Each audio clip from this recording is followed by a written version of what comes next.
ભરૂચ જિલ્લામાં વિતેલા 24 કલાકમાં સર્જાયેલા 6 માર્ગ અકસ્માતમાં 2 મહિલા, 1 વૃદ્ધ સહિત 6 લોકોના મોત નીપજ્યા જ્યારે 22 લોકો ઇજાગ્રસ્ત થયા.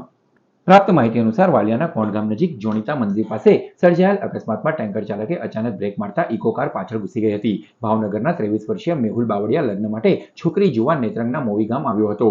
વાલિયા ચોકડીથી યુવતીનો ભાઈ રણજીત વસાવા તેની ઇકોમાં, મેહુલ તેની માતા વસંતબેન, બહેન હેતલ, ભાણિયો 6 વર્ષીય તુલસી, 1 વર્ષની જેનિશા, કાકી લક્ષ્મી શિયાળિયાને બેસાડીને લઈ જઈ રહ્યો હતો. કોણ ગામ નજીક આગળ ચાલતા ટેન્કરે બ્રેક મારતા ઇકો પાછળ ઘૂસી જતા હેતલબેનનું સ્થળ પર જ મોત નીપજ્યું હતું, જ્યારે બાળકો સહિત 6 લોકોને ઈજા પહોંચી હતી. ટેન્કર ચાલક ફરાર થઈ ગયો હતો.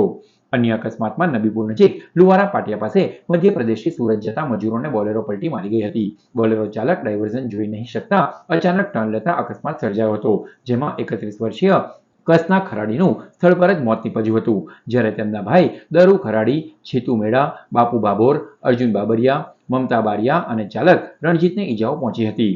ત્રીજો અકસ્માત પાનોલી નજીક સર્જાયો હતો. મધ્યપ્રદેશના મેઘનગરના અલ્કેશ ભુરિયા, સાળા નાનેશ ડામોર, 30 વર્ષીય બહેન સુરિતા, 2 બાળકી સાથે પોતાની બોલેરોમાં સુરત કડકિયા સામે જતા હતા. દરમિયાન પાનોલી હાઈવે પર હાઈવા ચાલકે ઓવરટેક કરવા જતા ટક્કર મારી હતી. અકસ્માતમાં સુરતાબેન ગંભીર ઈજાના પગલે મોતને ભેટ્યા હતા, જ્યારે બાળકો સહિત 7 લોકો ઈજાગ્રસ્ત થયા છે. ચોથો અકસ્માત ભરૂચના ધામ ગામ નજીક કેનાલ પાસે સર્જાયો હતો, જેમાં અંકલેશ્વરના 31 વર્ષીય જીરેન પટેલ દહેજ બિરલા ક્રોસિંગથી નોકરી પતાવી ઘરે જઈ રહ્યા હતા. તેમની સાથે 2 મિત્રો શમશેર અલી શેખ અને વિપુલ જાદવ હતા. સામેથી રોંગ સાઈડ આવતી બોલેરોએ તેમની બાઇકને ફંગોળી હતી, જ્યાં સ્થળ પર જ જીરેનનું મોત નીપજ્યું હતું તો 2 મિત્રો ઈજાગ્રસ્ત થયા છે.